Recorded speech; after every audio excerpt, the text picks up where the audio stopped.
Assalamualaikum warahmatullahi wabarakatuh. Selamat datang kembali di channel gue Gus Muhammad. Welcome to my channel ya.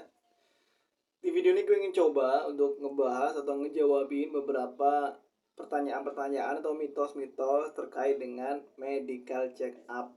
Jadi penyebab-penyebab gagal yang mungkin yang gue baca di kolom komentar banyak banget terkait pertanyaan-pertanyaan. Ini bisa gagal medical check up enggak? Ini bisa bikin medical check up enggak? Coba gue jawab di sini bukan sebagai kacamata gue sebagai dokter karena gue bukan dokter, tapi sebagai orang yang sering banget medical check up dan mungkin orang yang bekerja di pabrik juga ya. Mungkin bakal gue sangkut pautin ke situ. Oke. Gue rasa juga kalian bisa paham dengan penjelasan gue nantinya. Jadi buat teman-teman yang baru bergabung atau baru nonton, baru klik video ini, tolong bantu subscribe dulu channel gue dan like video ini dan share video ini ke teman-teman kalian biar banyak teman-teman yang dapat ilmu yang bermanfaat dari isi video ini. Oke, langsung aja biar nggak terlalu lama. Yang pertama itu terkait dengan gigi bolong. Gigi bolong ini banyak banget pertanyaan-pertanyaan di YouTube studio gue. Karena kan gue banyak baca komentar, jadi hampir semua pertanyaan teman-teman di kolom komentar gue jawab, gue baca bukan gue jawab ya. Dan gue baca banyak banget yang nanyain terkait dengan gigi berlubang atau gigi bolong.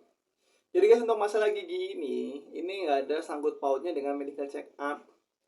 Jadi kalau misal lu punya teman gagal medical check up terus ditanya kenapa lu gagal, dia jawab karena gigi gue bolong. Itu enggak, itu bohong. Itu dia karena menghibur diri aja biar nggak malu aja. Jadi sebenarnya gigi berlubang itu sama sekali nggak berpengaruh terkait dengan hasil medical check up. Memang gigi itu dicek saat medical check up, tapi ini nggak ada urusannya dengan lolos apa enggaknya. Oke?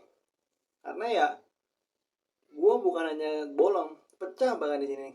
Nah, ini gue baca nih dengan giginya, dan ini alhamdulillah bisa lolos di Toyota, Daihatsu, Mitsubishi, Wings, Indofood, dan Hyundai, bukan Hyundai sih, Piaggio ya. Itu nggak ada masalah, karena emang gigi ini nggak ada ngaruh-ngaruhnya sama kuli pabrik. Karena balik lagi, lu cuma jadi kuli pabrik, men.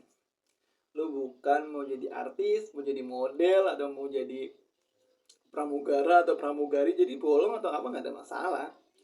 Itu juga nanti di cover sama asuransi ya. Nanti kan kalian kerja di perusahaan ada asuransinya, jadi nggak ada masalah terkait dengan gigi berlubang. Jadi nggak usah khawatir lagi, oke?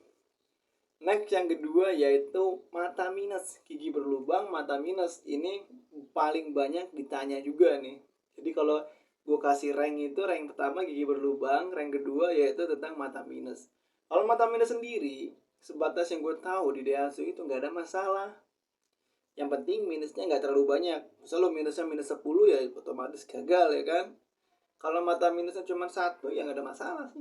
2 mungkin nggak ada masalah. Yang penting kalian pakai kacamata. Pakai aja pas kalian mau medical check up, lo pakai aja kacamata kalau bang lo minus ya. Tapi kalau nggak minus ya udah nggak usah di minus-minusin. Tapi kalau duitnya minus beda cerita. Oke, jadi kalau teman-teman memang dirasa matanya minus, beli kacamata aja, bawa kacamata. Kalau pakai softline gimana bang? Sebenarnya yang gue tahu pakai softline itu memang nggak ada masalah, nggak dicek juga untuk softline itu. Cuman ya mending kacamata. Kalau kata gue pribadi sih, tapi ya selebihnya terserah kalian karena mata ini nggak terlalu berpengaruh terkait hal itu ya. Begitu juga dengan panu itu nggak ada masalah, apalagi dia nanya panu segala macam. And then yang berikutnya ada bekas jahitan ngaruh nggak bang? Tergantung posisinya. Kalau posisinya lu masih ketutupan sama kaos dan celana itu aman asal lu nggak ngomong. Tapi kalau terbuka itu biasanya bahaya juga sih, tapi nggak terlalu bahaya juga karena ini gue masih ada nih. Jadi di sini nih lu masih lihat kan ini gue bekas jahitan saat STM dulu, dan ini alhamdulillah lolos di Toyota, di Daihatsu, dan di Mitsubishi juga lolos alhamdulillah, di Wings, Indofood juga lolos. Jadi ada masalah sih kalau bekas jahitan, kecuali gede banget. Namun kalau patah tulang memang 50-50, ada yang lolos ada yang enggak. Cuman imbasnya ke kalian nih. Misal nih patah tulang itu masih berefek sampai sekarang, maksudnya masih sakit, kalau bawa-bawa berat mending lu ngaku aja patah tulang. Jadi seandainya lu lolos, biasanya lu ditempatin di tempat yang nggak berat, yang nggak ngefek sama patah tulangnya, ketimbang lu bohong patah tulang masih berefek, masih berasa sakit sampai sekarang. Kalau bawa berat-berat kalian masih sakit dan lu bilang nggak pernah patah tulang, endingnya lu diterima ditempatin di kerjaan yang berat, yang berakibat ke tangan lu misalnya, itu bakal ya bikin kayak enak lu kerja aja di situ. Jadi mending apa adanya aja, jujur aja, karena emang ya semua ada toleransinya gitulah. Jadi nggak usah terlalu di apa ya, dipaksakan untuk enggak gitu. Dalam aktualnya iya, kenapa harus bilang enggak ya kan? Kecuali emang si patah tulang ini nggak berefek kepanjangan, dalam arti udah bener-bener sembuh nih, itu udah nggak usah ngomong. Dan ada lagi perokok aktif nih. Bang, kalau merokok aktif gimana? Sekitar yang gue tahu emang di Daihatsu dimanapun banyak yang rokok, dan itu emang nggak ada masalah.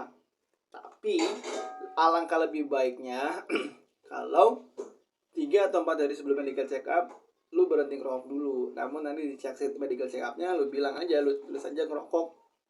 Jangan lu baru berhenti 4 hari dicek pas mau medical check up tulisannya nggak ngerokok. Ini malah bikin tanda tanya besar, karena kan paru-paru yang dicek di rongsen kalian. Nanti kan ada tes rongsen, di tes rongsen itu dicek tuh kadar paru-paru kalian.